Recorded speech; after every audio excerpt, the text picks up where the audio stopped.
حاجیانی ماڵیخوا بەردەوامن لە ئەنجامدانی مەراسیمەکانی حەج و شەوی ڕابردویان لە مینا بەسەر برد و سەر لە بەیانی ئەمڕۆ بەڕێکەوتن بۆ ڕاوەستان لە کێوی عەرەفە کە دەکەوێتە ڕۆژهەڵاتی شاری مەککە کە یەکێکە لە گەورەترین پایەسەرەکیەکانی حەج و پێغەمبەر درودی خوای لەسەر بێت لەو بارەوە دەڵێت حەجکردن بریتیە لە عەرەفە. حاجەکان لە مزگەوتی نمرە لە عەرەفات نوێژی نیوەڕۆ عەسریان بە کۆمەڵ و کۆکراوەی و کورتکراوی وەک سونەتێکی پێغەمبەر درودی خوای لەسەر بێ ئەنجامدا. بەر لەوەش گوێیان بۆ وتاری ڕۆژی عەرەفە گرت کە پێشوەختە ڕێکارێکی توندی تەندروستی بۆ گیرابۆ بەر. وتاری عەرەفە لەلایەن شێخ عەبدوڵڵا بن سولەیمان مەنیع وتاربێژی عەرەفە خوێندرایەوە و تێیدا باسی یەکتاپەرستی و تەقوای کرد. لە وتارەکەدا شێخ مەنیع باسی لا گرنگی تەقوا کرد و ڕایگەیاند بە تەقوا خوای گەورە خێر و بەرەکەت دەڕژێنێت و بەڵاو نەهامەتیەکان دوور دەخاتەوە. وتیشی تەقوا خۆی دەبینێتەوە لە ملکەچکردن بۆ فەرمانەکان و دوورکەوتنەوە لە تاوان و خراپەکاری.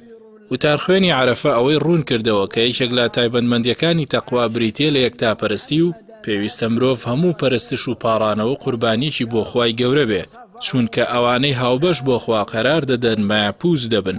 لە کۆتاییشدا جەختی لەوە کردەوە هەرچەندە ناڕەحەتی گەورە بێت بەڵام بەردەوام نابێت و کۆتایی پێدێت چونکە بەزەیی خوای گەورە فراوانە و کاتی دەربازبوون چاوەڕێکراوە و نزیکە لە دوای هەموو ناخۆشیێکیش خۆشی دێت.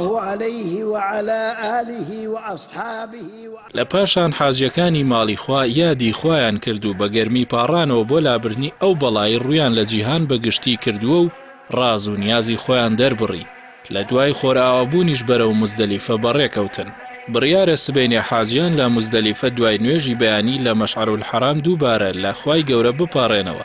دوای ئەوەش دەچنەوە بۆ مینا بە مەبەستی ڕەجمکردنی شەیتان و قوربانیکردن. لە دوای قوربانیکردن میوانانی ماڵی خوددا جارێکی دیکە دەگەڕێنەوە بۆ کەعبە و تەواف بە دەوری بەیتدا دەکەن. پاشان لە هەر سێ ڕۆژێکی دیکەی جەژندا 3 جار شەیتان ڕەجم دەکەن کە بە ڕەجمی یەکەم و ناوەڕاست و عەقەبە ناو دەبرێن. بەو جۆرەش کۆتایی بە مەراسیمی ئەمساڵی حەج دەهێنن کە هەر حاجێکیش دەتوانێت بگەڕێتەوە بۆ دووبارە تەوافکردنەوە و ماڵ ئاوایی لە ماڵی خوای گەورە. لەم ساڵدا نزیکەی 10,000 حاجی بەشداری حەجیان کردووە.